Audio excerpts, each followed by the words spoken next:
As influências podem ser divididas em normativas e não normativas. As não normativas são acontecimentos não comuns, que causam impacto na vida individual, que pode modificar o ciclo de vida esperado e se torna um momento marcante e decisivo na mudança da vida de cada um. Podem ser também eventos típicos ou atípicos, por exemplo, a morte de um parente ou sobreviver em um acidente grave.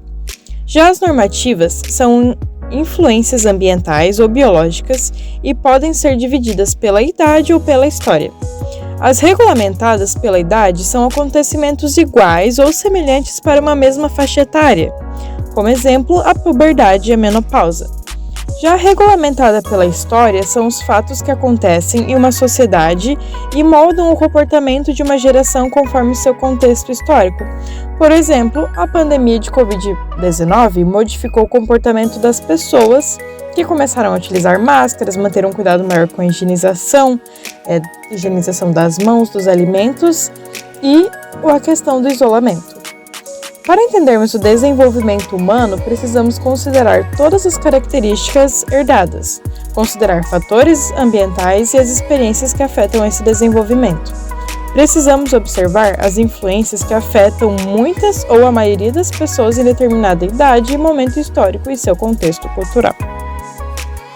Nossa vida é influenciada por muitos fatores externos que nos moldam desde o início. Chamamos esses fatores de influências ambientais, e eles incluem desde a cultura em que crescemos até a qualidade do ambiente familiar em que vivemos. Mas como essas influências afetam o nosso desenvolvimento humano? Para entender isso, precisamos primeiro entender que a ciência do desenvolvimento é o estudo das mudanças que ocorrem em nosso comportamento, nosso pensamento, emoções e relacionamentos sociais à medida que envelhecemos. Outro tema importante é o ambiente, que é o conjunto de condições e substâncias em que algo existe. Embora a genética seja importante, o ambiente em que vivemos desempenha um papel crucial na formação de quem somos, desde o nosso comportamento até a nossa personalidade. Sabemos que existem influências internas e externas que moldam uma criança. Além disso, podemos dividir o desenvolvimento em contínuo ou em estágios.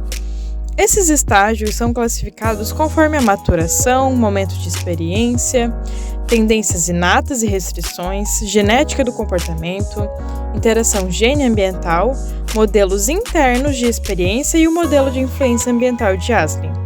A influência ambiental começa logo nos primeiros anos de vida, no primeiro contato com a família, no primeiro contato com as crenças, os valores, o nível socioeconômico e o nível educacional dessa família. E com isso, a criança vai se apropriando dessas influências.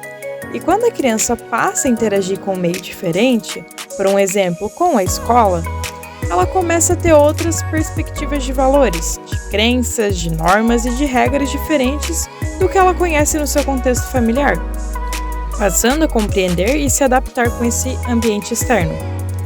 Outro exemplo da influência ambiental é que a maioria dos nossos comportamentos são aprendidos e não programados. Aprendemos com os exemplos. Andar, sorrir, chorar são comportamentos humanos universais que aprendemos na convivência com outros seres humanos. O contexto cultural e a etnia também são influências que afetam o desenvolvimento na qual aquele ser está inserido. Esses contextos étnico-culturais afetam o desenvolvimento na composição de uma família, recursos econômicos e sociais, alimentos que comem, modo de agir em uma sociedade e o modo de aprendizagem, e a maneira como eles